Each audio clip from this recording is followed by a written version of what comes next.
Rendez-vous à fidélité, rendez-vous à peuple, un exercice, il y a redevabilité. Biso na population. To vanda, to pesa makanis. To analyser pour l'école République démocratique du Congo. To dalier les lois en direct na Congo versus télévision, la chaîne de l'unité nationale de lundi au vendredi. Ba téléspectateurs, vous allez belé. Vous avez koki ya bolanda biso na Canal Plus, na 366, na Easy, na 95, vous avez biso na TNT, vous avez biso na Blue Sack, vous avez biso na YouTube. Na Congo 26 télévision, exercice moko tout ce qui a bino bo s'abonner, bo aimer pe bo partager ma vidéo comme partout, ba extrait na biso ba congolais sika bo dali ba réaction na bino. Le numéro est affiché dans vos postes téléviseurs, ba bouti na ba intervention na bino, awa na kata plateau na cadre ou na temple de la démocratie pour permettre biso tout analyser, na ba invité du jour, mbote na bino ba téléspectateurs mais sika nyo tout bo ma coquille et puis na respect, ya rendez-vous na biso, na rendez-vous et analyser le débat, na rendez-vous d'enquête et d'investigation, Tolobela Congo, rendez-vous de la dénonciation, Tolobela Congo, rendez-vous d'actualité. Puisque tu as erré, les lotis 4 chers téléspectateurs, mais tout n'est d'allié belé, n'a pas sujet, à la catapulter pour permettre de faire l'analyse des fonds, notamment par rapport à ma question de curiosité, là par rapport à Nini, et par rapport à la sortie médiatique. Il y a Cardinal Fridolin en Bongo, où il a s'opposé à l'accord, il y a Washington, où il a dit le 27 juin 2025. Ça fait couler beaucoup de salive et beaucoup d'encre. Entre-temps, processus y a Doha, tout déjà la deuxième ronde, négociation déjà pour continuer. Oh, dans mon délégation, il y a gouvernement congolais, il y a gouvernement rwandais, bah ça déjà coup de bada pour solo. Toyoki kaka par rapport, il y a ma proche, il y a gouvernement au bada na Doha. Bada ko senga nini M23. Bada ko senga baloyi batige la bango espace grand qui vous va gérer pendant 8 ans. Est-ce que Bissoba Congolais, comment tu as consommé l'école République démocratique du Congo? Plus de 30 ans, Makile Dali Kotanga. Est-ce que moi, Namboka Félix Antoine Tshisekedi a très mal négocié cet accord? Et allez débat du jour à Wanakata Plateau, dans le magazine Tolobela Congo, très cher téléspectateurs.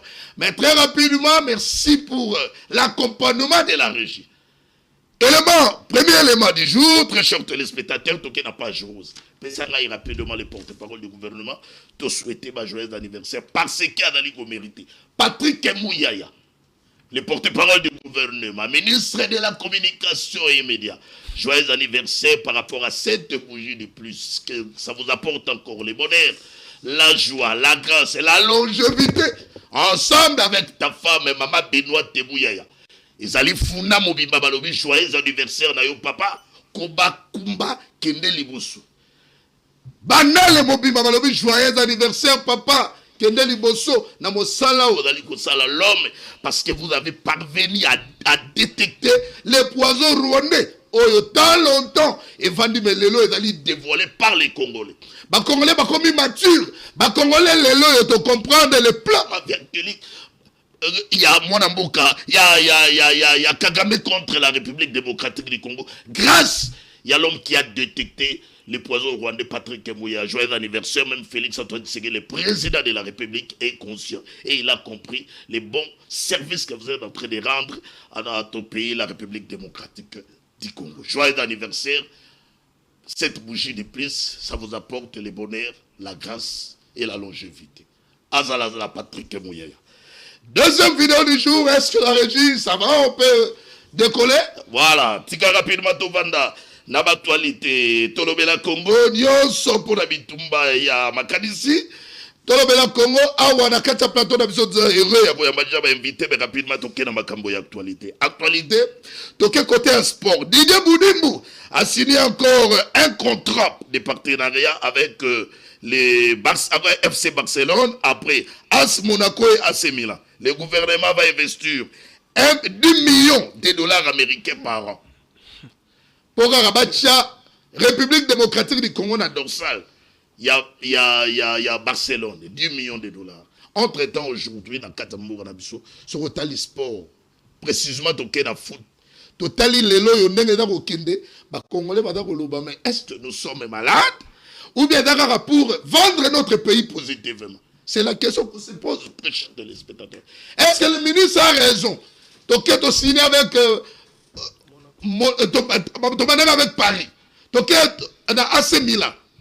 Plutôt to avec Monaco. Toké na AC Milan. Après de bâtir encore Barcelone. Quel est l'intérêt? Quel est l'objectif? Que vise le ministre des Sports?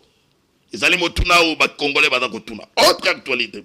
2 semaines après signature de l'accord de paix, République démocratique du Congo et Rwanda signé le 27 juin 2025 à Washington.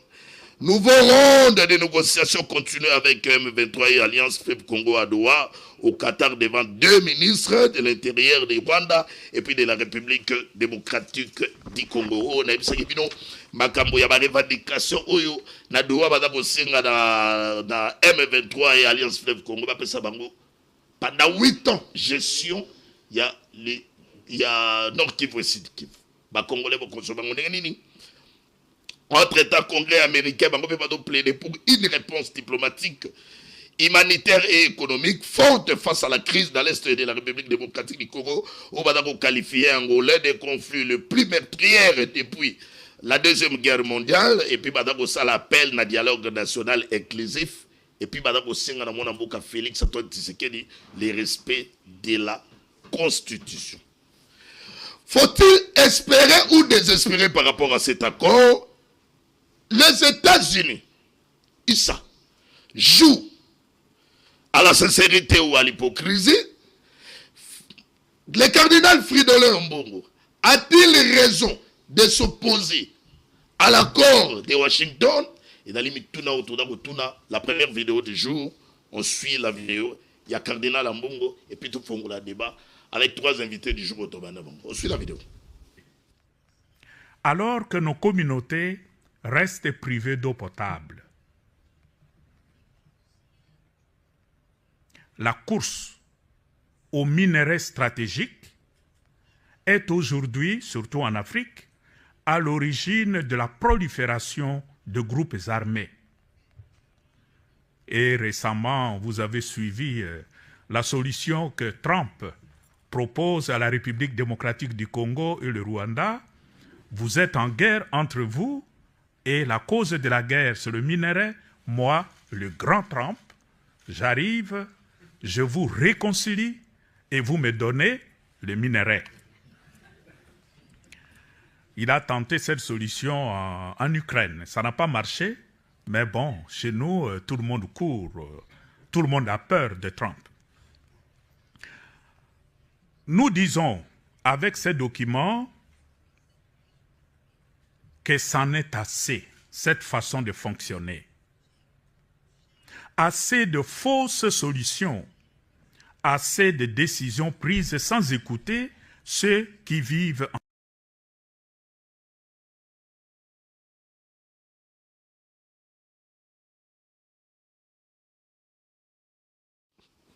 Très bien, nous sommes de retour très chers téléspectateurs avec 3 invités du jour. Tout dans la Monambouka Danou Kefoula comme analyste politique, Mamte Balela pour les comptes de l'opposition, la Mouka et puis Gaston Piada pour les comptes de l'Union sacrée. 3 invités du jour, débat de qualité, les numéros sont affichés dans vos postes de télévision, que nous profitons d'ailleurs pour demander déjà aux téléspectateurs, envoyez vos interventions, à la carte plateau de participation à la vidéo, pour permettre à la plateau de soumettre les invités du jour, et puis tout analyser pour permettre que Bissonnios sont tous, tout le monde a l'école République démocratique du Congo. Très rapidement, donnez-moi la vidéo, tu sa première prise de parole. Tu pas mon amboka Gaston Piana. Très heureux d'abord, il y a Goyambayo, dans le plateau de la magazine, tout le Congo. Mbote na wana mboka Ivlamba na tonjo matonji pour l'invitation. Mbote na baninga na ngai ba etuko kabola na bango plateau mokolo malelo. Mbote na nkumo ekolo son excellence Félix Antoine Tshisekedi Tshilombo. To pesi pe mbote na oyo tozali kobenga le sage de la République, l'incarnation de la bonne gouvernance. Oyo azali leader incontournable de la République démocratique du Congo, mais les fils bien-aimés de l'espace Grand Kivu, le professeur Modeste Bach Lukwebo, deuxième vice-président. Ouais. Il y a Sénat, Oyo azali un homme rectitude, un homme loyal, surtout honnête envers le président de la République. Alors tozali ko dénoncer Kabal, il y a diabolisation abominable mise en place par des journalistes, des politiques verrés et exhibitionnistes en manque de positionnement. Au Bazali, vous savez, je suis Modeste Bach Lukwebo. Mais Yves Lwamba, je dois souligner que cette agression barbare politicien oyo azali victime koleka Modeste Bache Lukwebo ayali te babien na ye ebele bandako na ye bamituka bangombe biloko na ye ebele barwandais na basubstitutif na bango ya Congo bazwa yango. Donc c'est pourquoi lelo azali kotambola na kosensibiliser bana Congo na bloc na éveil patriotique aketi na balubumbashi azalaki na Moamba akei na Tchangu akei na Funa non soit pas il faut que éveiller ba congolais bazala liboke derrière le président de la République pour na kobouter stratégie au Benemi ba en place. Mais ndeko Yves Luamba na moi depuis lobby lokasa moko azali kotambola na kombo ya mwana mboka Mineta Aimé Boji oyo azali ko soutenir le chef de l'État parce que ici je dois souligner que azali moko ba ministre au depuis chef de l'État anoma bango bazali irréprochable pour nanine bazali ko soutenir leadership éclairé à président de la République pour na ko servir mboka na to ali ko benga le peuple d'abord. Mais tout monde qui ba congolais moko balobité ezana clientélisme na kacha cabinet na ye ba réseau mafia ezana kacha cabinet na ye na ko ba te makambo na ezali ya lokuta. Ce sont des politiques verrées en mal de positionnement. Au Bazali Kolukaba salure, image de marque. Il y a moi mboka Aimé Boji Sagar, au Azali le ministre très compétent, il y a gouvernement soumino. Donc makam oyo to ya makambo ya kulutu na biso ambongo ça fait mal. Très bien. Mboka na biso et ali agressé ndiko Yves Luamba. Malheureusement agression wana Rwandais bazwa utiliser les Congolais mususu awa. Pour nous balkaniser mboka, pour la République ya Kivu, il faut qu'on lukamena ba Congolais. Maintenant, aujourd'hui, c'est vraiment inconcevable que ba sango, ba tata, puisque ba etopé sakali mia mingi, bango pe ba kotipe na kacha kopwana. To bo sanité, et ba bandaki e bandeli ya consultation na bango, balobaki no, bakenda ko mona Kagame apesa ki bango mbongo, wana ezali kande anzambe ne muto kotele ki ba shole na senga balo makambwana. Maintenant lelo accord de paix ezalinine. Ezali compromis. Place accord ezwami, c'est-à-dire il y avait les désaccords. Oui. Place batu bazala ki koyokana te. Maintenant tango batu bayokani, ya ngonde tolo benga accord. Maintenant sous la médiation, il y a États-Unis. Très bien. Gaston Tikato Kenega na depana yo. Sorolandi déclaration. Il y a cardinal Fridolin Ambongo, il a parlé, il a dit ceci. Alors, la solution au trompe, à place au désaccord, ezali.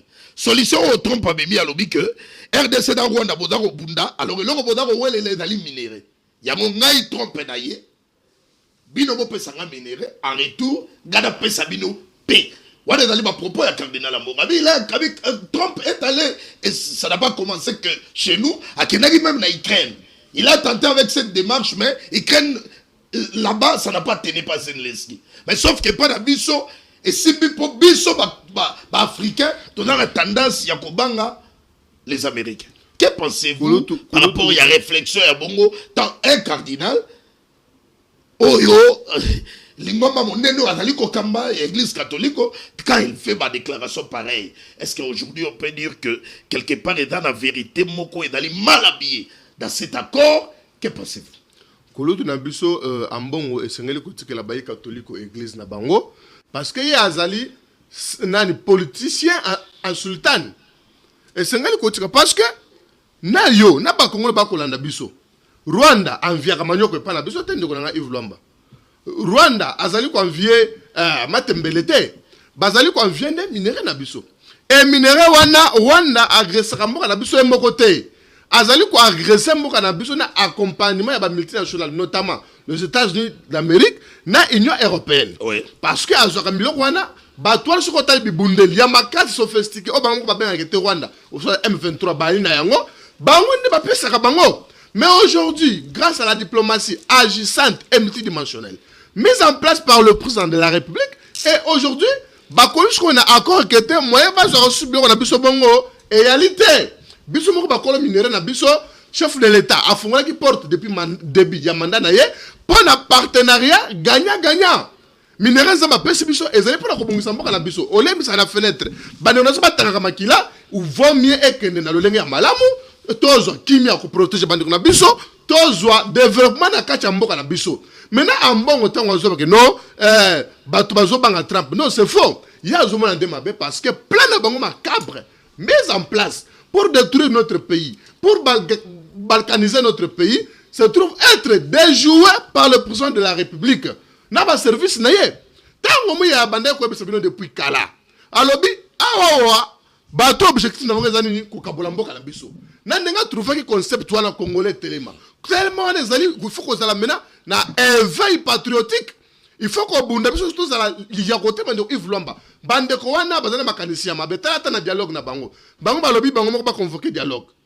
Mais chef de l'État biso bango tenenga za obino moko za bino moko te parce que bango na ba réunion na bango. Balobaki démarche na bango bazo sala pour na prédécesseur ya Félix Nasanini akamamboka. C'était le plan macabre et machiavélique mis en place par Bamongo. Maintenant le temps monsieur bango était bozo bande ko wana bokot se bango na kachuana. Vous voyez, vous trouverez que non, ils ont mené du mal.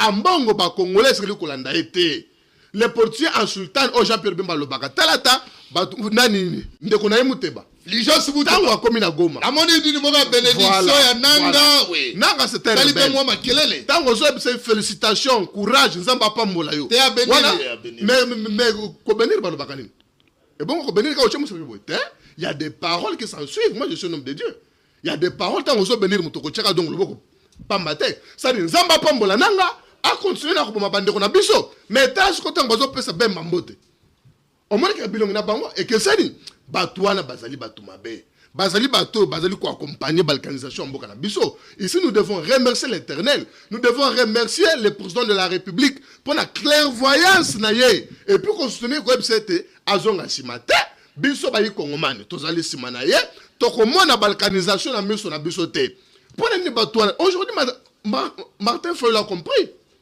Martin Fayulu lelo ata ba différence à Robin ah il faut te privilégier ni mboka tant bazo makambe ba frustration. Quel politicien ou yakoye ko frustré ko le ka Fayulu en réalité. Mais le quoi la c'est un Congolais, il n'a pas d'autre pays que la République démocratique du Congo. Il s'est dit il faut maintenant qu'on vende ko so mboka na biso tant on le ka ya patrie kaka bango moko ba sango bino Fayulu a trahir pour ni ka ya patrie. Or ka ya patrie et sa plateforme politique était ezali quand il y a pas la Congo, Congolais nyonso qui était force de défendre mboka na ye. Moi j'ai basé l'article 63, il y a constitution qui était Congolais nyonso face à l'échec. Na batu nyonso basé na makanisi ya mabe, ya ko mboka na biso, ya ko détruire mboka na biso. Lelo ba sango wana basé na plan na bango ya mabe, ya ngone to senga chef de l'État atika kaka na clairvoyance na ye. To senga ba service de sécurité, ba tellement parce que moi je n'arrive pas à comprendre que te fusion se mote bana ta ozo kende Goma. Ale kala kinzela nini? Merci. Parce que tout le monde a l'air surtout à commune à Goma. Merci. Bande kwana ba Congolais ba sema confiance te bazali ba politicien balati banzambala ba ko se te bazali ba salanzam. Merci beaucoup mon avocat Gaston la réflexion na yo. Na ba kanisine ko permettre biso to avancer. Ba to kutu ba tudi ngai babi mikolo yo to da ko mona CNS kuna li seki ezate. To moni ba interpellation en cascade et da ko landana. Général Echiwe o da ki l'ex chef d'état-major ya FARDC. Adagi interpellé. Na occupé moto ya Miguel Kachal. Yeba na yoki kuna dans une invitation pour na ko répondre. Bon yeba da ko accuser na ba détourner. Est-ce que lelo to iko loba que notre pays lelo yo bato bazali ko comploter pour la balkanisation de la République démocratique du Congo? Est-ce que le cardinal Fridolin Ambongo a mal décortiqué accord ou bien il est contre les pouvoirs? Il est animé par rapport peut-être à un sentiment et donc pousser contre les pouvoirs. Est-ce que cet accord est donc caché peut-être une trahison? Il y a États-Unis, ou peut-être on se pose tant de questions, mais dans ce qui communique à INPC a d'abord éviter Bissot. Alors tout se confier plus dans les experts pour le traitement et accord. Accord dans la Bible. Si on comprend dans les mal, attention. Car la Bible est grosse le requin en enfer. Si on comprend dans les bons, on a eu qu'on la biso lobby, on commis maintenant parmi bateaux, même Internet Dieu d'abord reconnaître. À tout cas de côté opposition, tout cas opposition des cloches. Moi non moka Martin Balela. Très heureux quoi mbayo, mon avocat. Mbote na yo mwana mboka Yves Lwamba, mbote na bandeko toko kabola na bango plateau, mbote na ba ikongomani nyonso ba sepelaka komona ya bango Martin Balela centenaire de la République tikana kine na lombango kopesa mbote na ba dirigeant parti na ngai le président Prince Penge le fils de l'homme, tikana pesa mbote na Yemo Kolom le président Martin Fayulu Madidi, tikana pesa mbote pe na ba cadre ya parti ADD Congo. Ndeko Yves, comme on dit toujours que menté, il restera quelque chose. Dieu est bon, Dieu est grand.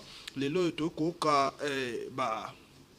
vérité pas monoko ya ndeko nangai Gaston Piana, il a avoué, il a dit que politicien n'y a kozala frustré plus que Fayulu. Donc lui-même il les reconnaît. Ce qui est bien que même bandeko na biso union sacrée, qu'ils ont fait du mal. Na Martin Fayulu m'a dit. C'est ça la vérité, c'est ça aussi l'honnêteté Gaston Piana. Mais et ce qui est important, qu'on garde en côté. Parce que jusqu'au jour d'aujourd'hui, aux Aoubenga Makaka resté là parce que bon bien loko ya kimoibi. O ba pesa kiyo, ya ba yiba ki ba pesi yo. Mais yo moko ko reconnaître que bon konjo ozali na ngo ezali ya Fayulu ezali ya yote. Zongi sa yango. Ole obanda ko ya ko tubela ozongi se loko te moto a tubeli azongi sakape loko to monaka ngo pa ezaché. Alabaki mokonzi nazali capable ya kokende kozongi sa yango même fois nombre ngana zwaki yo otubeli awa ki boyibaki pouvoir ya Fayulu bozongi sa yango kasi. Moi je pense que kozala solution pe na makambo ekokomela mboka na biso. Ndeko Yves, est-ce que ko analyser et comme Sakamoto rebelle, ko analyser comme si moto contre gouvernement, non? Oui, est-ce que aujourd'hui, s'il vous plaît, Landeli est sortie médiatique il y a monseigneur natikali komone sika o ya cardinal natikali komone sika o ya afingi mboka te. Il a juste analysé comme tout autre Congolais. Il a analysé après si ba point positif après si ba point négatif. Il a décortiqué l'accord ndeko Yves. Pour na co-signer accord na moto oyo yebi kazalaki assassin to azali assassin wa bomi bana na yo ndeko Yves. Il y a une procédure. C'est-à-dire, d'abord, la personne en question doit accepter que yende motaboma ki bana na yo. Avant de commencer à il faut n'andima que yé motaboma ki bana na yo. Maintenant, il y a des questions à se poser. Est-ce que Kagame a accepté que c'est lui l'agresseur de la République démocratique du Congo? Est-ce que c'est lui l'agresseur des Congolais? Point d'interrogation. Comment est-ce qu'une personne qui n'a pas accepté que lui, c'est lui qui a tué les Congolais, mais bon, comme il a un niveau à signer un accord de paix, est-ce que réellement c'est un accord de paix? Non, c'est un accord de semblant. Voilà pourquoi Tata Nabiso Molimo, Fridola Mbonga Lobi, c'est un accord de semblant. Parce que ceux qui ont un accord de paix, Kagame Kanzima a avoué que oui, Nazali agresseur Yabayi Kongomani, mais j'ai jugé bon siko ya koluka pe na bango. S'il vous plaît, fatigué parce que nous sommes mal gérés. Tango moto wana ndimi, qu'est-ce qui se passe? Ya maintenant, ndetoko ke na accord et puis accord wana il faut ça na ba dommage intérêt. Qu'est-ce qui est prévu? Oyo Kagame akofuta na ba Congolais. Parce qu'il a tué nos frères congolais, nos frères et sœurs congolais. Jusqu'au jour d'aujourd'hui. Saviez-vous qu'aujourd'hui, ce matin, na Goma, les Congolais, il y a un bureau, il y a quartier qui fout ta taxe $2.5 par chacun. Ils sont où? En République démocratique du Congo. Êtes-vous fiers de rappeler Félix Antoine Tshisekedi, président de la République?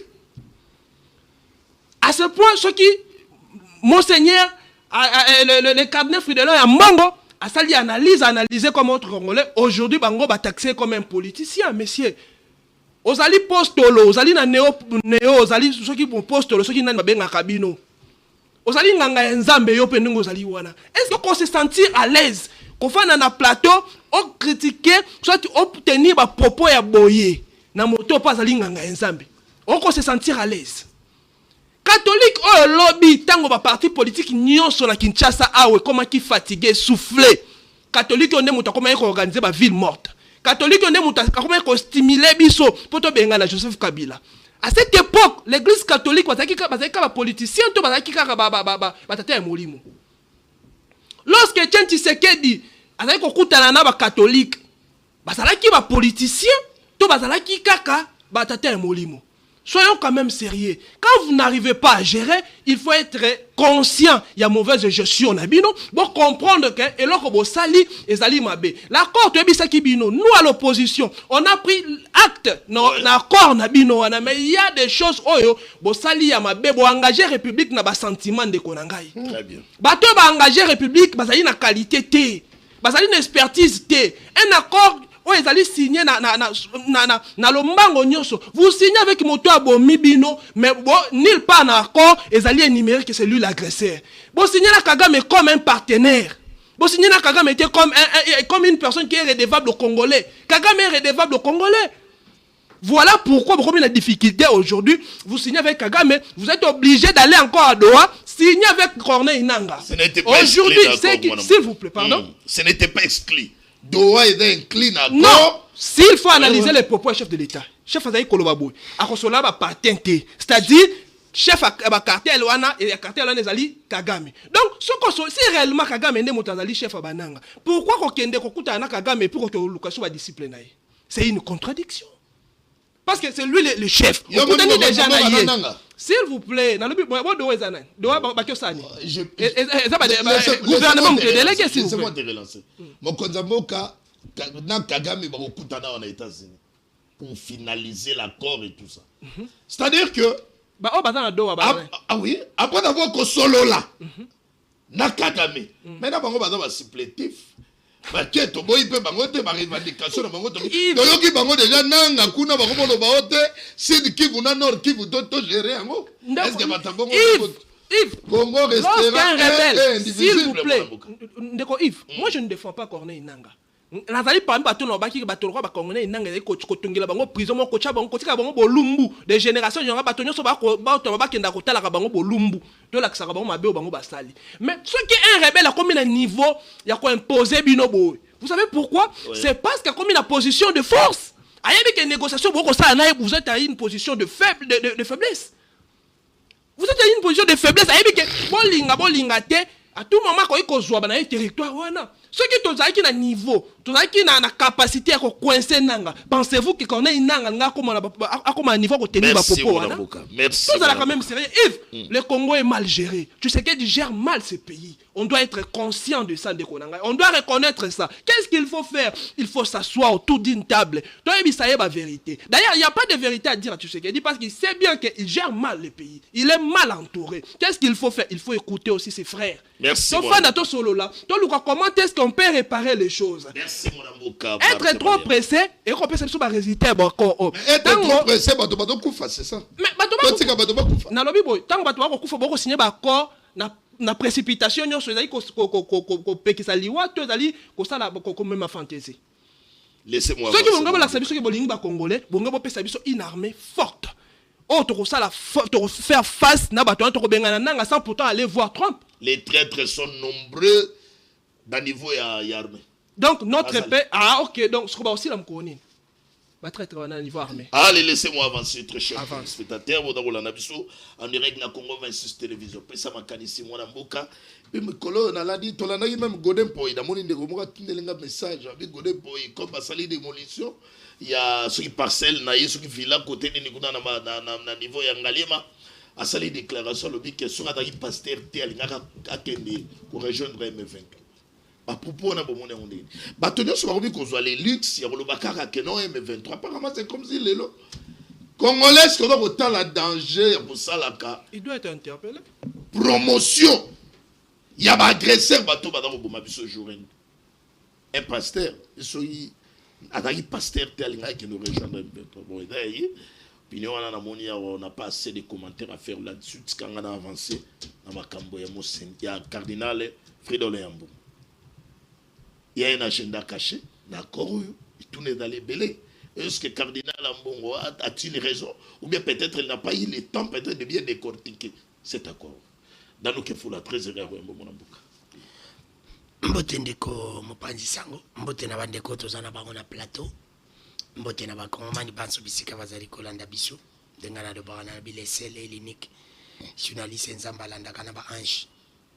Ezali vérité nalubi te ke nazali le seul et l'unique journaliste nzamba lingaka nalubi oyo nzambe alandaka na ba ange sibote diko landinga do chaîne na wezo magazo katina lola kuna chaîne te danunde azaka partout ndela zana TV na TV za elengi dadu ke fula ouais il faut reconnaître parce que nzamba azala ka travailler bato quand quelqu'un passe à la télé il faut azaka ba revenir nango izana bato mtsuba kofinga yo mtsuba ko critiquer yo mtsuba encourager yo.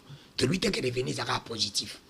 Il cause un peu négatif. Mais au moins, revenir, Très bien. C'est pour te dire que moto azo le banayo, ou azo te misayo, ou azo encourager, ou azo critiquer, au PC le côté pas te misayo. C'est pour te dire que ça musala ozo sala yango. Et puis ça va tout battre la musala o. To battre la malamu parce que yango ndi isali ke tuzala olelo. Ngala uta na mboka, ngana nani nalikana kisasa pe mutayibi yo. C'est pour te dire que musala oyo tozo sala to sala ngona bosolo. Ndeko hivi rapidement tikana kende na ma biscuit ngai nazo tuna peka ba question za mutu na utuna mikolo. Penses-tu que pour notre silisa délistage na Congo na FEDER faut kaka nanga de mtaza ko bloquer biso na Kabila? Je ne pense pas. Ça ne demande même pas dialogue. Ça demande de la volonté.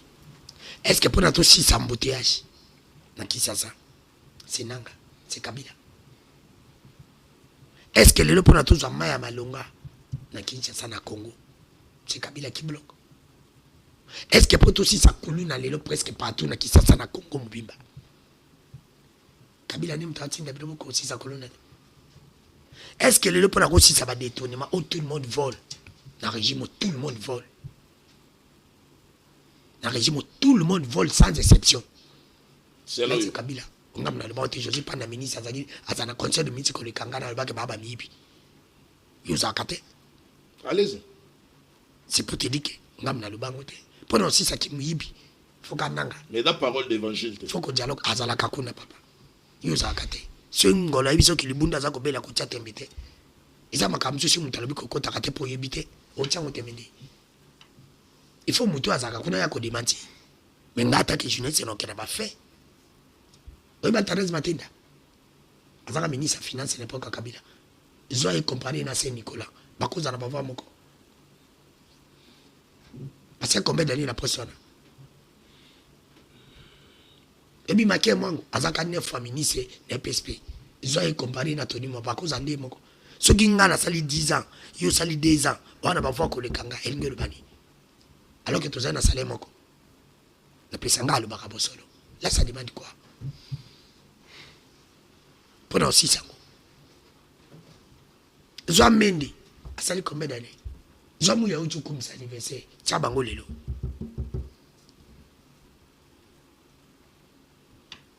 C'est pas ma voix moko. Baza presque un salaire moko. Basale quoi que l'élection? Nani? Eh, pour le match bango ba voix. Nani baza na ba voix moko, ba voix moko. Ba voir, ba le bien. Mais quand je parle de Ba moto da, ouais. Est-ce que Nani tuna mama zande moko? Nana leki. Yendo yiba. Ah, évite. OK. C'est pour te dire que non. Est-ce que ngana zo contrôler kaka na contrôler na comme na 8 parties na bandal. Pour na mutu zo komisa. Ma beza. Est-ce que Un tu sais ministre touche l'argent, il y a des parcelles au bateau, au un ministre congolais touche combien? Tu n'as pas fait mille. Mais oui, soyez mutaga somba. Un ministre congolais touche combien? Il y a une jeunesse sur l'équipe mission. Papa, moi, il est député depuis 2006. Un jeunesse congolais touche combien? Yo sombi parcelle na batete. Hein? Soyez yo sombi de rolobo yibi. Salaire na yazo ka sur le basso. Un ministre congolais touche combien? Papa, moi, il est député depuis 2006. Le bandal, nga zo ka zoto ba villa na ma campagne do tanga bandal. La parcelle coûte combien ouais ministre? Être capable d'avoir une parcelle. Nabi na zana bandal. Banquette na bandal sio na kitambo. Sio na na kasabu. Ena ko ya gombi. Ena ko ya lingwala. Mais ça, la banquette, tu as la preuve. Papa, ils apprennent peut-être bimisango les lotes. Oui, ça, la banquette, tu as la preuve. Dans nous que vous tant qu'on a été mouillé à sous. Eh bolobi papa mouillé à sa famille la bido. Eh bien otavio tangi combat. Papa, azali autorité monsieur. Aza autorité. Aza porte-parole gouvernement. Tant qu'on a ba preuve, ba fait, il faut la ba preuve ya ko prouver que au sali banquette au moins 11 parcelles ya mouillé na bandal. Pour la question ba mieux na justice on la terre. C'est ça oui. Tu as la presse publique. Oh, parce que chaque monde est boy, on y a comme on peut mouiller à 11 parcelles, na salle banquette, oui. Le rôle de José n'a pas preuve, ce qui va bien se faire na bazouzi, on n'a pas livré, nous ce qui était tel, ma pas mouiller, y a un oui. Où est le problème? On avance, il a la parole, on s'attaque dans des côtés, il est libre quand même de penser, mais sauf que on ne peut pas tolérer ce qui est intolérable. papa c'est bon zala c'est bon ça va bilo na bino bémission beaucoup ça après mission bino ba benga ba toté bino na bino comme on pense que biso to compagnie bino allez-y tu es libre on est à la télé tu es libre mon amouka on est à la télé est-ce que vous pensez que c'est vous qui avez des ça n'engage que yo ce n'est pas normal si vous avez vos relations personnelles ça vous engage ça ne nous regarde pas ça nous regarde pas. Évitez de taquiner même les présentateurs qui est une église au c'est la milieu du village. population bat même ba caméraman bat ba mona. Ce n'est pas ngala lobi nazo sala enquête. Nanga le temps makaba 11 ans. Na temps comme na bi 11, ngala makaba 11. OK la 11 né. Allez. Il ne faut pas faire fâcher dans nous que fou là. C'est pour te dire que papa. Il y a combien ça ministre du tourisme mais ouais, il y a signé nouveau contrat avec AC Milan. Je t'avais fait un problème. On critiquait Italien. Yo on commisé boja wat mais boja na yende ka mutu azo petsa bata etente ba salé na bango matana budget basi ba salé nso matana muya na yo pourquoi il le fait pas quand tu dis qu'il est meilleur avançons c'est lui le ministre budget non c'est lui le ministre bazo ba népotisme na clientélisme na tribalisme na cabinet on commissaire qui t'avait un problème oh papa nous avons monopole la parole. Ils ont monopole en électricité. Allez, dans nous que vous n'en discutez pas, s'il vous plaît. C'est quoi ça? Moi, je parle comme avançons. Ça n'engage que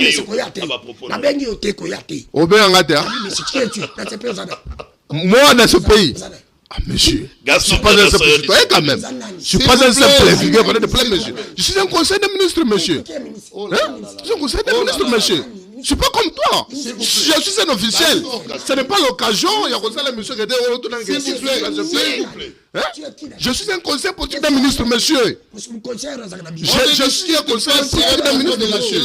On ne discute pas. On ne discute pas. Non, mais s'il n'a pas quelque chose à dire, Gaston, on ne discute pas. Mais s'adresse à moi pourquoi? Il répond. Monsieur, réponds à la question posée, monsieur. Mais réponds à la question posée. Tu t'adresses à moi pourquoi?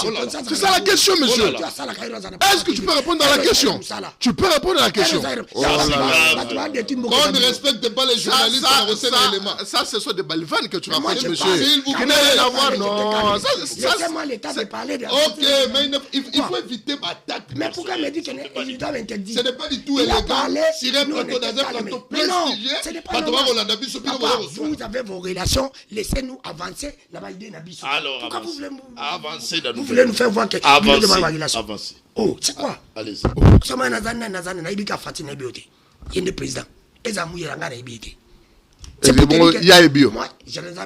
Alors, mais il y a Ebio, on peut tant comme à la télévision. On n'arrive pas à avancer. Mais je ne sais pas, est-ce que depuis est-ce que moi j'ai prononcé dans le nom donnez-moi la vidéo. Non, ça, ce sont des balisages, je ne peux pas te suivre.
toyaki na zone de santé ya Makala mpona palper du doigt ndenge nini bandeko bazali ko vivre parce que yebi makala zone de santé ya makala ezali parmi 3 zones de santé eza touché makasi na makambo tobengi choléra. Biso la zone la division provinciale de la santé à Kinshasa, Dr Tangu tozali na médecin chef de zone ya makala, tozali tolingaki na exercice ya lelo to mema ba partenaire ou ba puyaka ville provinciale ya Kinshasa na ba riposte ya épidémie na terrain pour que na biso na bango to mona nini yango elekaka na terrain. Et puis c'est ce que nous sommes venus voir. Bogoye baketango ya inondation salemaki dans notre plan. Voilà, nous sommes de retour, merci. Nous devons profiter pour sensibiliser la population. Choléra est comme une abysso. À part d'abord Mpox, Covid, aussi là. Les lois, ils ont qu'on vivre na Mpox. Et na choléra. Tu as informé les Congolais que bateau déjà va confier. Les Congolais vont dans le tika bisso. Les lois, ils sont au moni car que bassine. Nous avons déjà au moni diarrhée et tout consort. Fais un effort. Ok, donc le centre de santé est allé proche pour qu'on soit approprié. Le gouvernement provincial a tiré ma coquille. Pour mon vidéo même, il y a le ministre provincial de la santé. Il y a quitté la zone de santé à Makala. Bon, donc on a même maillot qu'on utilisé. À quelques mètres on est dans le caniveau et l'équipe. Et puis les lois avec une mauvaise éducation, biso. Donc comme il y a un matière fécale et donc on a maille. Maïwana, odomona nene situation zali. Maïwana na kozonga na kati, bato bana ko utiliser mayo parce que bazangi eau potable. Conséquence de ngo propagation ya choléra. Oeda ko buma. Choléra na ko buma. Ba kinwa bola la te, choléra zali ko buma. Boyoka mateya, boyoka to da ko bisabino, pour que to tchaba mesure barrière, to permettre propagation ya choléra et tambolati parce que dans ko buma. Sokola maboko na yo biloko na yo tokisa yango tokisa biloko na yo sokola biloko bien même na ba wenze soko kei bozo mon exposition ba maman bana ko teka mo tomati ada ko teka mo ndunda badaka de fois na tendance ko do mai moko ya ko boka mai wana ko kozala pe infecté ezu biloko okena yango e bomi libota e bomi bana nyoso le loyo toza la prida missionoso choléra to da ko vivre na yango. Très bien Dadou Kefula. Merci beaucoup. Par rapport à Namoni, tension menée d'aller apaiser sur les plateaux. Je vous laisse maintenant, allez à vous de continuer. Oui, ndeko Yves, c'est pour te dire que ça n'a pas bilo msusu. Tout ça kamona, tout le caraba tout est tout bon gisamboka. Congo sera bongé bonga pour la bisognoso. Et bonga pour la mutu mokote. Tous les lots tous ba Kabila démon. Atike ba garantie locatif, bibi ko lobiza na 3 mois. Mais ti les lots Kabila longwe, bato ba yeba nzelu ba kokoti kangote ezonga na 3 mois. On appelle ba kaka même temps bloqué. Pour quitter bicho bagale mulima salamo izaka batu nyonso ba na salon moi j'ai na 10 mois ya koka garantie 10 mois ça bloque ça biloko za na tout pour aussi sango ça ne demande même pas dialogue ça demande même pas makambo Kagame et sa volonté Ce qui fait mal Dadou Kefula, il y a réalité, même encore, réalité, vous critiquez seulement. Consommer na sali. Oui. Longa na Congo, ça n'a pas 2 mois na Mbujimai. Et le na Congo, tala na quoi venir là. Place au monde qui table zate, au monde na table. Maman mon kazo te kandunda. Akomote ka map, bakomote ka makala. Na ba kwa nyoso place ba no te katele le comme na bato. So tali ba moto pas na venir na binezo botama. Pourquoi? Il y a bani. Il dit sa pauvreté, non? Depuis que pauvreté, n'est pas qui c'est qui dit. Mais qui c'est qui dit fallait aussi ça. Maman, ici. Tout le bateau. Là, c'est la haine. Basou t'étends, tu vas encore. Miguel là-bas, à la la CNSS. Si toi tu ne formes pas qu'à la lague, c'est depuis hier à la lague. Pourquoi? Bande de colabis va souffrir, Basou t'étends. On ne voit pas ça. Là, il faut qu'à Kagame. Ça demande dialogue. Ah non, quand même, tout ça quand même, biso tozo chance à na TV, tout le bela bakonzi. Basa la biloko, nous ne demandons pas trop mais biloko alimentaire. Oyo ko sala ke mutamona ke ça va. Ça c'est très profond. Dadou Kefula. Ça o ke pepa mona ke ça va. C'est to senga ba minéraux ke bazo ande ba ko. Salaire na biso le avant, to liama. Ngala ebi mutaviva na bilo mibale. Salaire na prime. Le na Congo mutaviva ne. Tu parles là que bakangi, si soit déjà bakanga qui est déjà. Oui pourquoi? Il me semble que je ne confirme pas qu'effectivement, Ramassoda, sur lui pasteur, il a critiqué Bassangoti. Mais là, ça a passé l'église de réveil. D'abord, il y a un pasteur, il y a comme si la place soit zate. Tu vois, oui. Pourquoi? On a dit pourquoi? C'est un pasteur de l'église de réveil. Oui, le mec qui est fatigué, je ne peux pas les trahir vidéo à côté. Tala niveau, ce qui y a un niveau, général avec 4 étoiles. Ah, ça cop. Ce que biso bataba police assez. Ça dit, voilà, très bien, Toko c'est pour te dire qu'il faut pas. Là, aucun de qu'on a le biawa. Ça m'étonne, mais il y a un commandant politique ici. Mais qu'on change ma parti politique, ils ont la peine à conséquence, ça va y avoir ma tu sais, à l'époque, Kardinal Malou l'attaqué, abandonné attaqué Mobutu. Aussi, au cas Mobutu, mais les pays à Congo, et c'est pas à Binoti. Nous, à l'époque, à Kabila, quand on était encore des journalistes, on n'avait pas vu Moussala communicateur. Les gens communiquent comme belé, bah émission politique, comme belé, net émission musique. Et c'est qu'il dit ça passe. Mouton Salam qui n'a comme communicateur, ça Moussala. Et ça Moussala tellement que m'a bien beaucoup Moussala qui s'est dit. Yves, époque à Maloula, quand Maloula, Kardinal Maloula attaqué Mobutu. Aussi, comme Mobutu, c'est pas le bac, non? Bah, Maloula comme il est un politicien. À l'époque, à Kabila, quand Cardinal Monsengo, qui a été élu sur les là où il est parti, il attaquait Kabila, même il a dit que les médiocres décagent. Et ça t'entendait comment médiocre avec Kabila, c'est médiocre. Mais bien sûr, c'est au Zouango, au Pessango, au Bino, bah, Kabila n'est pas médiocre. Bah, le mec, Monsengo, à Longwa, à comme un politicien. Mais pourquoi vous, aujourd'hui, quand Ambongo vous attaque, Ambongo vous attaquez, c'est. Ngala kanisa que vous regardez Ambongo, na maloba, na mayele, na oyo Ambongo, le bigat, c'est na fait. Ambongo, le bibo, ils ont fait Ambongo, le bango, na maloba. Débat intellectuel, Ambongo, ce qui est bien sur le plan intellectuel, il peut attaquer sur le plan intellectuel. Quand il y a un débat superficiel, ils ont fait Ambongo, le bibo. Voilà ce qu'Ambongo a dit, ce n'est pas ça. Ngala le bibo, donc il va devenir mayele. Donc, encore le dos pour la minérale la biso. Le bibo, Ambongo, qui n'a pas fait. Tout ce qu'il n'a pas fait. Qui ne peut tanker Ambongo sur sa problème personnel, na Ambongo. Ambongo partira. Mais Ambongo a la BGT. Mais si l'affligence en Tébao et à bénédiction, c'est pas nanga. On a beaucoup le matin dans nos kefula. Yves, n'a pas vu le mot dans la vie. À mon dieu, tous les sur 4. Fixation à Gaston, à quoi y a Danou le coffre. Fixation à Danou, n'a qu'au kende menacer les poisons. Fixation à yo, au lobby à Ambamo Batabayou. C'est pour te dire que chacun de nous a une réaction, il y a senti s'il est frustré. Nangaza Congolais. Pour naïe, à frustration, il y a une rébellion. Oh, il y a une religion bénie. Écoutez, je vais te dire une chose. Babo Marabishawati. Rwanda Takabishoti. Oui. Nakata Rwanda Kule Basambila Nzambi, Tebaolia Biente, Nzambi Nayo Kaprié Naba. Pour Nzambi Congolais, Awana Congolais, Rwanda, Aka Congolais, Aka Moutou. Et pas Nzambi Aïba Makamba Ninte, Aïbika Moutou. Makile Zaïza Koyekuna.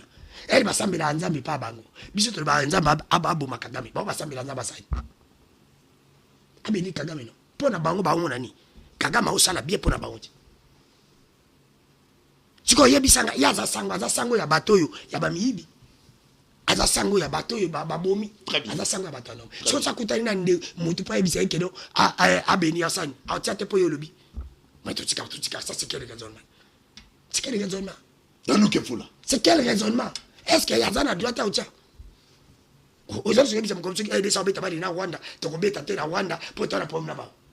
Mais raisonnement, il y a des gens oh, papa, tu as dans Maloba et Cardinal. Dans Malobi. Pour la population Toyoki, alternative, il par rapport à quoi les accords, tout ce qu'il a fait, depuis la botte la classe, il y a des débats à classe. Il y a des gens qui ont des gens qui premier année. Parce que les lobbies sont conviés et les lobbies pas Rwanda. Et puis que les lobbies Kabila c'est encore na Chine qui se queda aí que voir. Et c'est mon Kabila qui n'a qu'on a Chine mais il biso ba il qui Kabila ba bino pas biso to aider kenda qu'on a na ni Rwanda. Mais pourquoi les États-Unis a signé qu'on a biso ya minéraux pour aider biso to kabani minéraux signé biso to signé accord de paix na Rwanda. Ça n'a pas de sens. Mon attaque États-Unis à côté de Rwanda. États-Unis voulaient nous aider. Ce qu'on a besoin qu'on aider biso. Il faut appeler ça biso ba moyen que nous puissions organiser notre armée, tous en a une armée forte, tous à la face, nous avons tous les pays, territoire, à Bissau, tous à la frontière à Makas. Parce qu'il ne faut pas comprendre que RDC, on a 9 pays voisins à Bissau. Si il est au bout d'un Rwanda, États-Unis à côté, le but au bout d'un Brazza pour la Fréva à côté, tout est en Angola à côté. Très bien, sur Bissau, États-Unis à côté là, à Bissau.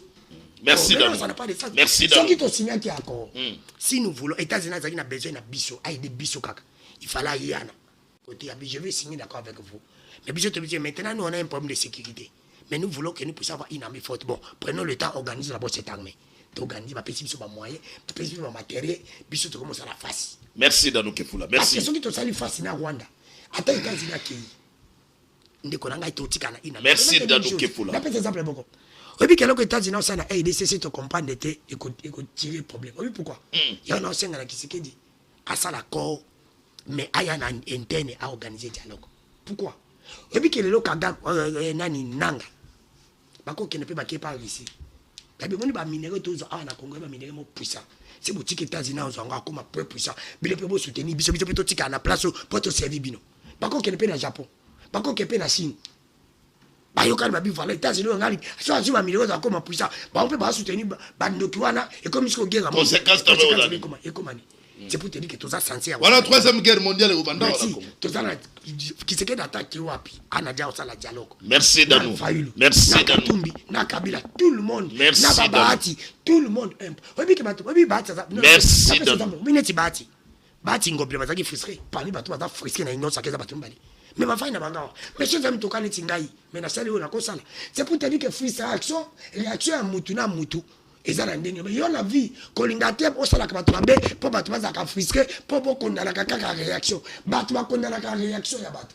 Merci. Merci Danou Kefula. Merci Danou Kefula. Merci. Ce que dans le babo, c'est au côté de la bégodem pour y avoir raison quand même bien au Loubaga sur la pasteur Talinga qui t'a kuma. Je l'ai pas suivi dans l'ingénieur Zakeloko. Comme M23. Pour na comme na contexte à soutenir mutu, faut dans asylologie. Na ba téléspectateur au bada Rolanda biso ba kambo Danou Kefula lobi na côté à 100% mais côté Roloba que quand même les autres dans 9 pays voisins, il faut tout mais vraiment pour pousser ma candidature biso loin.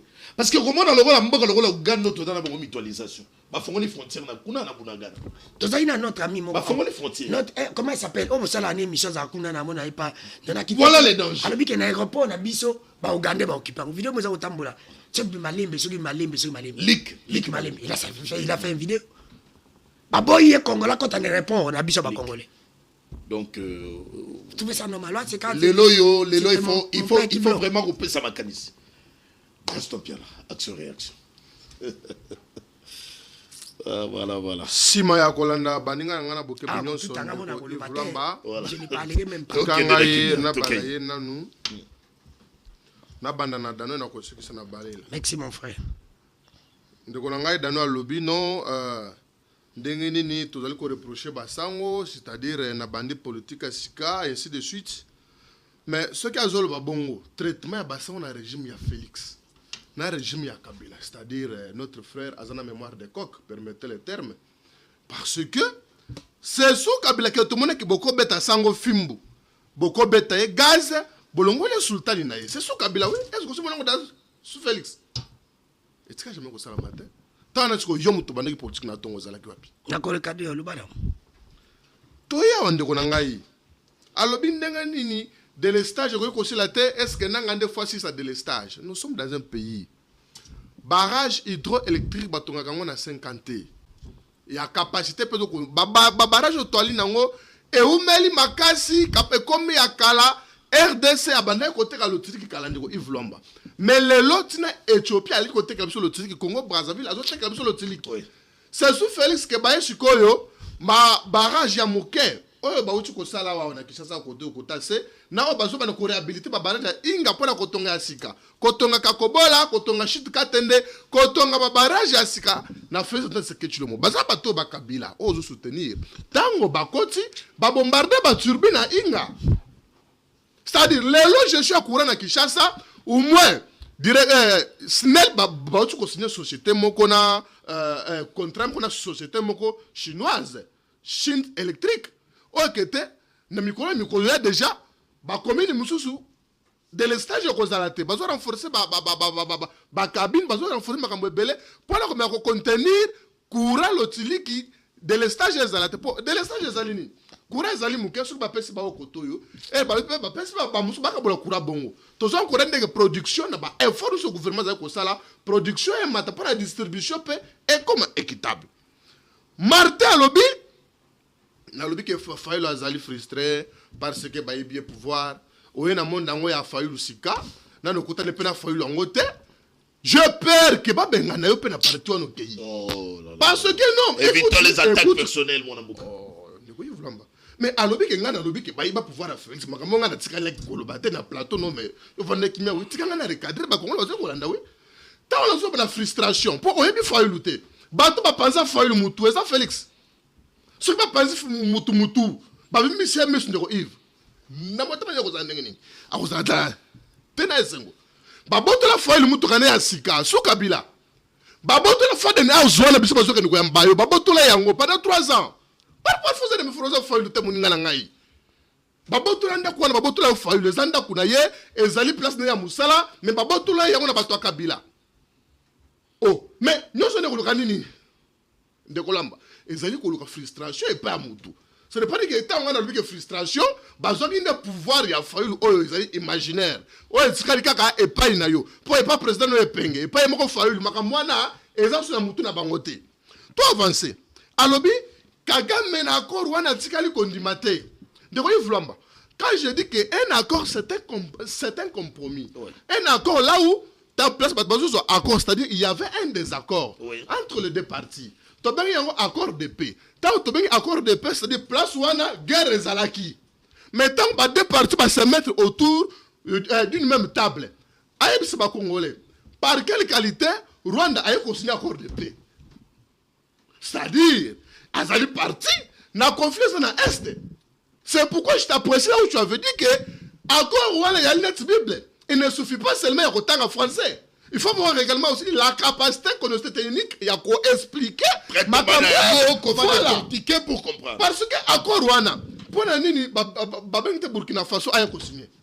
C'est-à-dire, les deux parties n'a conflit, n'a pas signé accord directement. Oui. Rwanda est Azali agresseur, il y a la République démocratique du Congo. Il n'y a pas un débat. Maintenant, on a encore des engagements. Il y a Rwanda. Na mabele ya RDC, retrait, il y a tout ça.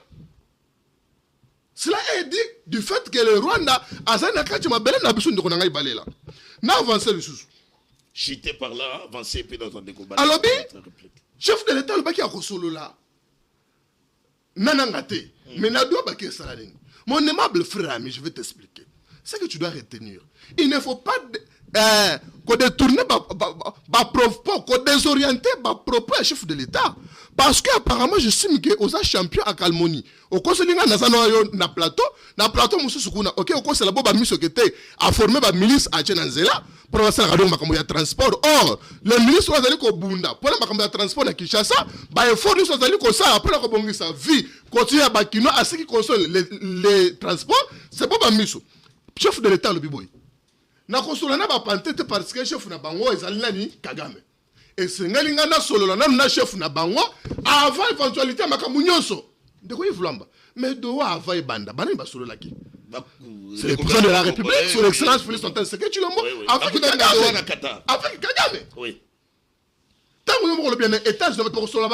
C'est le chef de l'État avec Kagame. Merci Gaston. Merci. Alors, non, je pense que nous avons oh là là là là. J'ai répliqué. Alors, il va prendre acte, il y a accord. Mais il n'a pas à expliciter aux Congolais c'est quoi prendre acte d'un accord. Nalingala. Parce que monsieur Zay Nalingala, oui. Tango, au peut signer accord dans le lobby, je prends acte. C'est-à-dire, j'accepte. Mais il y a le lobby, non. Qu'on prendre acte, tu vas te prendre acte, mais tout le monde m'a dit, c'est pas le subissoté. N'est-ce pas prendre acte, n'a pas dit, oh, c'est pas le subissoté.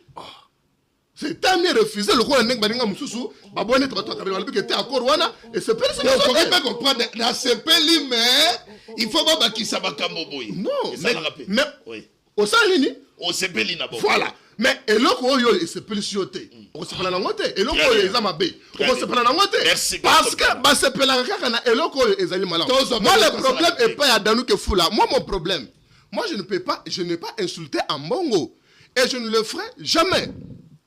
Yo ça te regarde en tant que serviteur de Dieu au Kozali Babéwana et Taliona Zambenayo. Mais à ce que moi je sache hein, serviteur de Dieu a qui qu'on trahir jamais Kanaye parce que c'est biblique. Merci Est-ce qu'un Mongo peut nous dire na accord wana et le ko était qui mboka ezali wapi? Les nini la qui était d'accord que Babangi Trump. Très bien. Et elle était. Merci. Azali ko ça populisme naïsement pour se faire sa santé politique ou à la sultani pour la commencer qui était Azali Moussa Lanzam mais allez merci. Balé Yves Lomba, je pense que le temps sera équilibré okay, parce qu'il a pris au moins 6 minutes point 7. Non, je n'ai pas fait 6 minutes. 4 minutes. Okay. D'accord, tu captes ce Lobape. OK. Ndeko Yves Lomba, c'est avec beaucoup de regrets que Nayo Kokoyo Kawa comprendre acte ezali ko accepter ndeko Gaston Piana. Mais c'est pas congolais s'il vous plaît.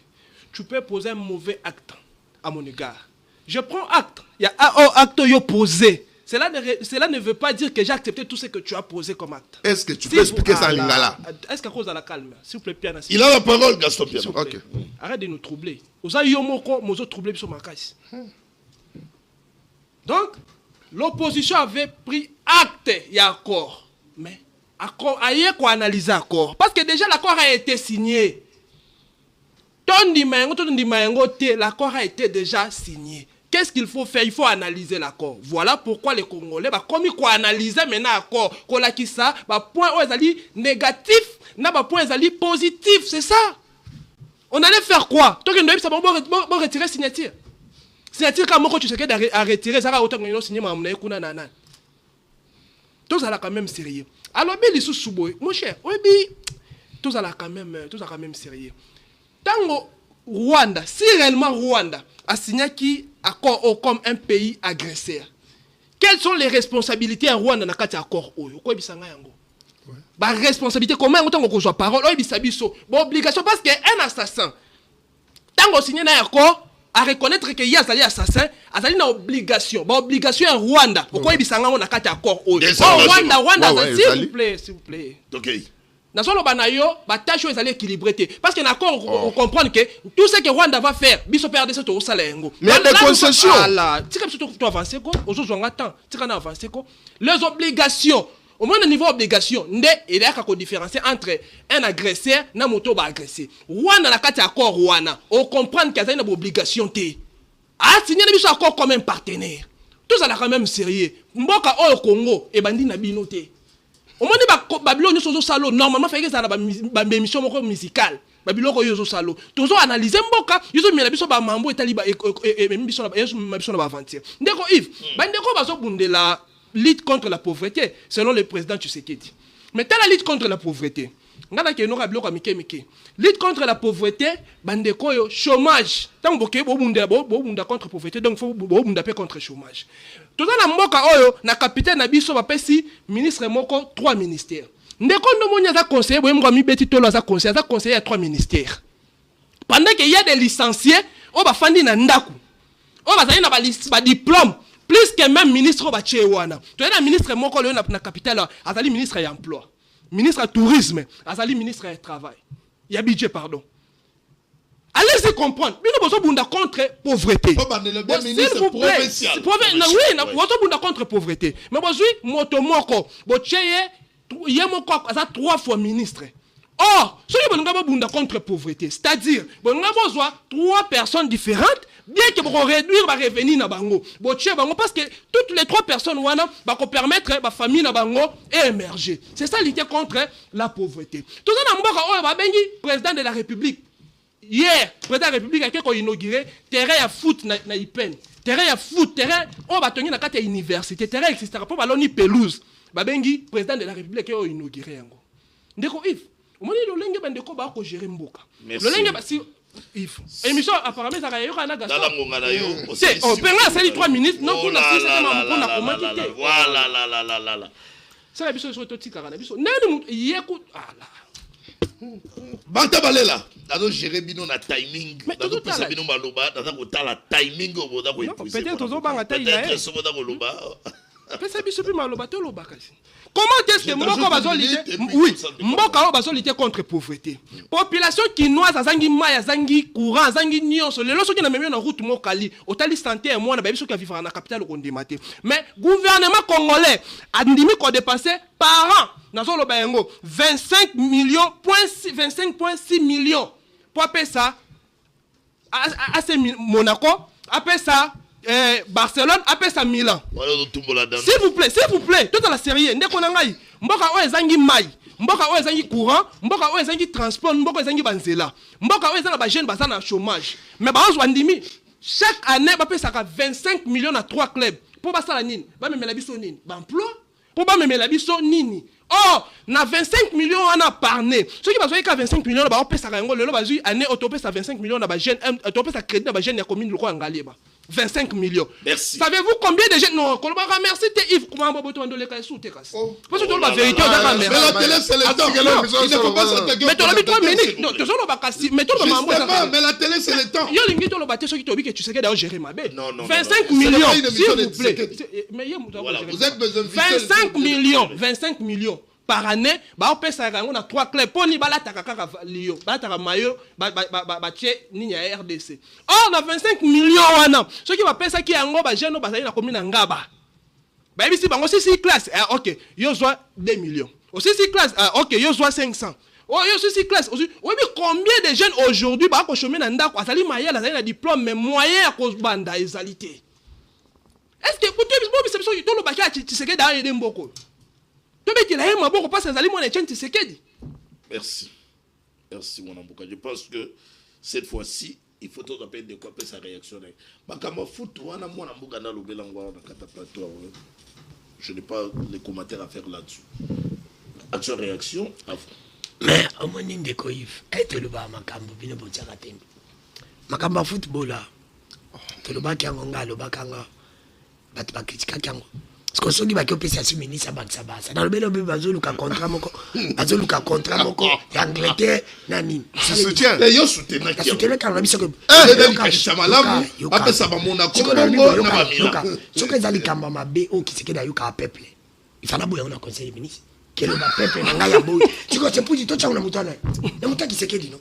Boyo soutien na pourquoi? Na lobi boy. Moi j'ai écouté Yves. On n'a pas politique. Et la distraction monsieur dans ndako na ngati za football. Na makamba bale. Na ibla makasi. C'est pour te dire comment na makamba bale. On parle de balle par rapport à Congo. Mais makamba bale 25 billions makamba bale za mbongo muke. C'est pour te dire par rapport à Congo. Mais c'est aujourd'hui. Moi je suis honnête. Ce n'est pas normal. J'interpelle maintenant ministre des Sports.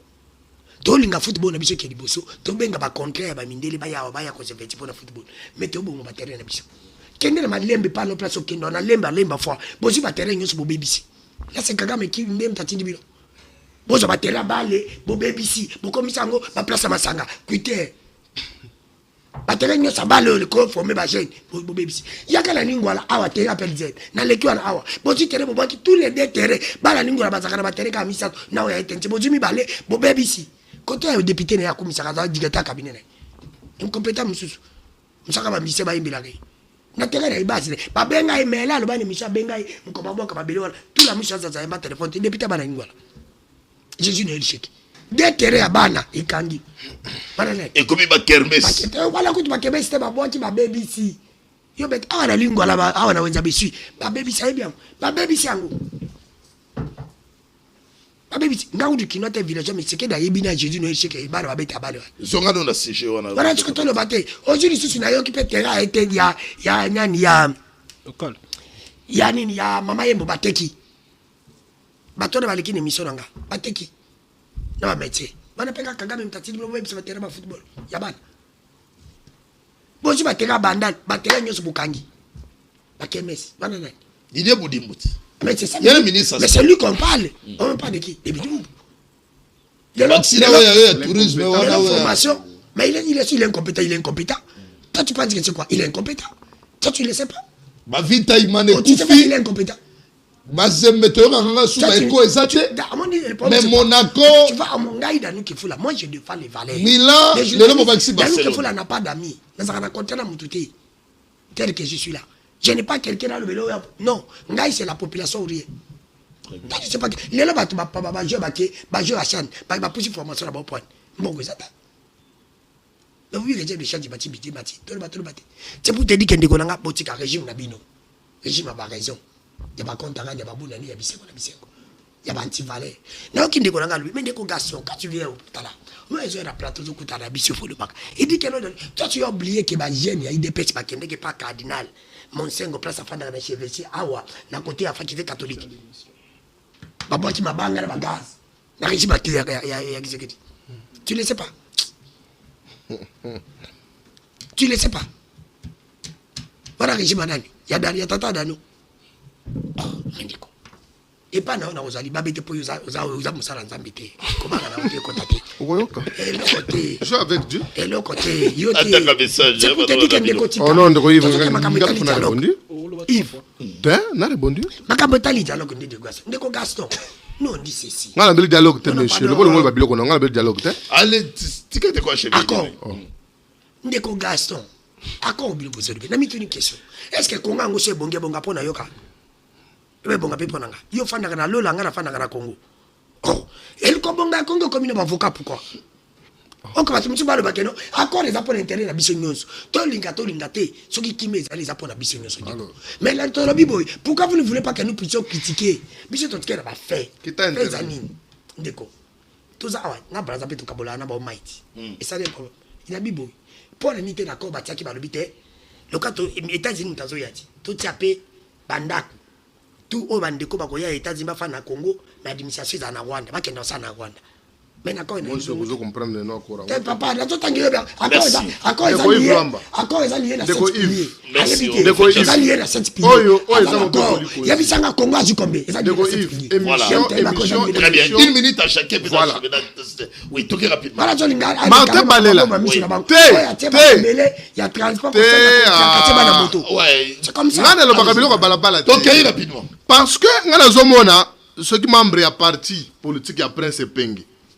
Pona ye taille. Monsieur, je suis une personnalité politique de l'Union sacrée. Je suis moi. Sans parti. Ndeko Yves. Taille ya gouvernement provincial ezali constitutionnel. Que notant en article 198 n'alinéa nango 2 balobi les ministres provinciaux sont désignés par le gouverneur au sein ou en dehors de l'Assemblée provinciale. La composition du gouvernement provincial tient compte de la représentativité provinciale. Le nombre de ministres provinciaux ne peut pas dépasser 10. Maintenant, bas portefeuille, monsieur calme-toi, bas portefeuille, gouvernement provincial, mon côté, à Congo, ministre Azana portefeuille, moko. Où est-ce que il faut pas comprendre, il faut être, bah, ministre moko, 3 portefeuilles, bakaboler, bah, ministre, on a portefeuille, nyonso, point coca.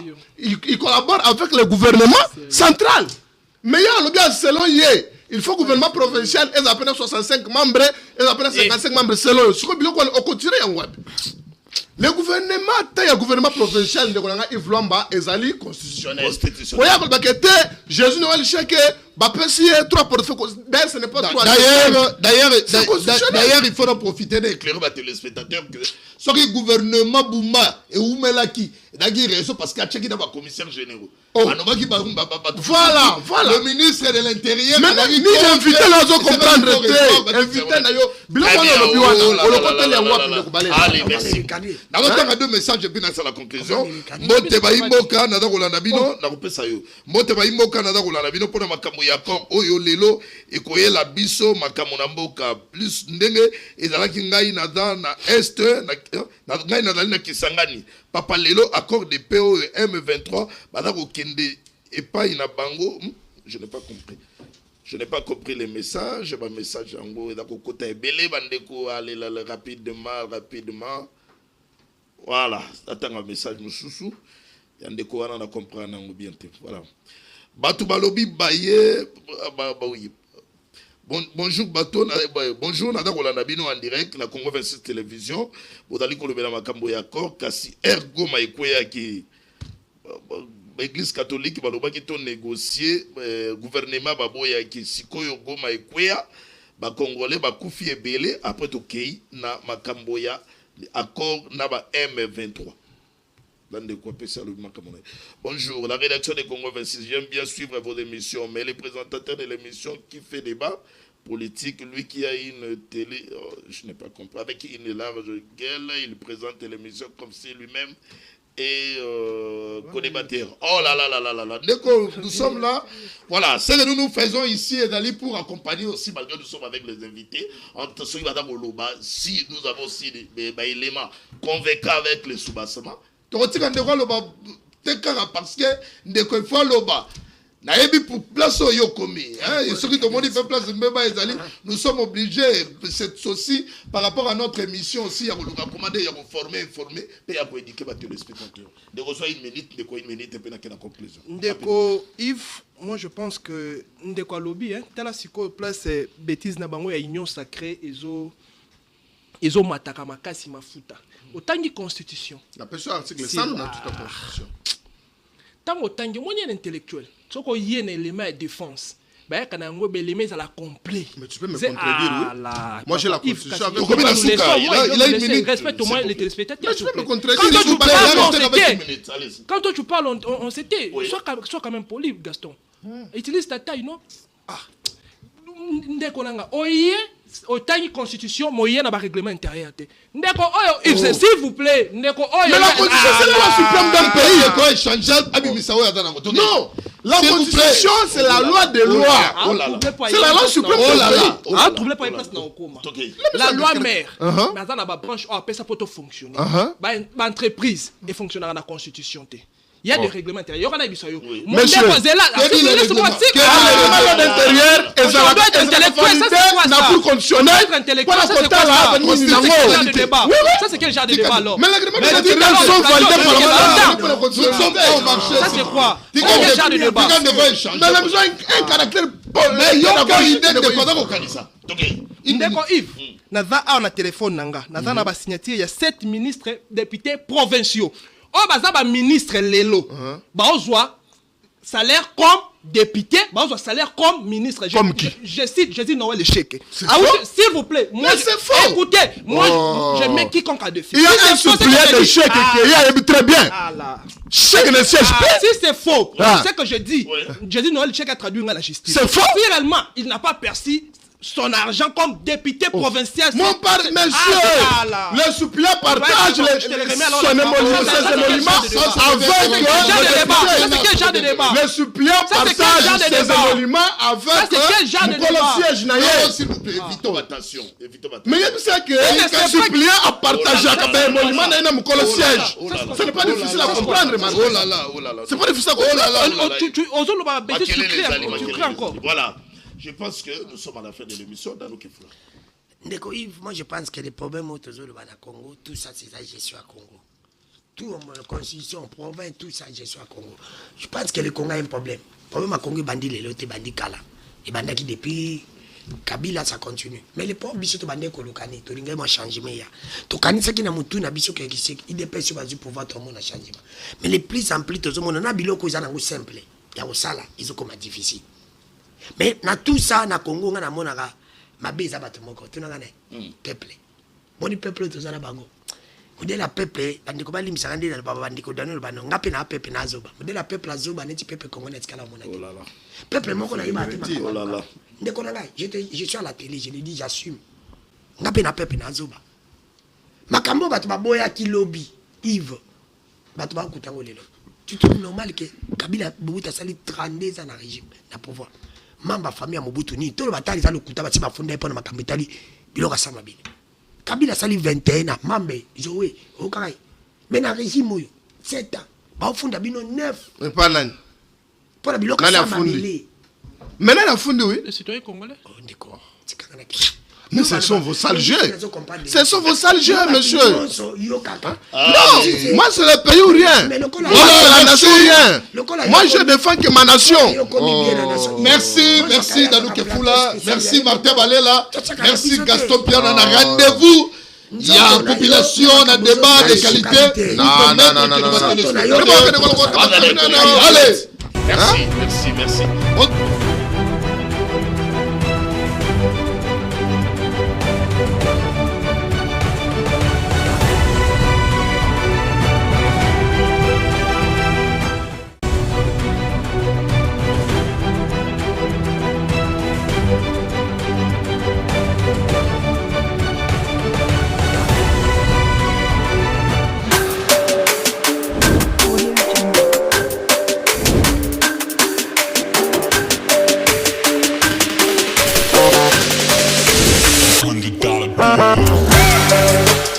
travaillons pour l'unité nationale, avec une vision axée sur la promotion de la culture à travers nos 26 provinces.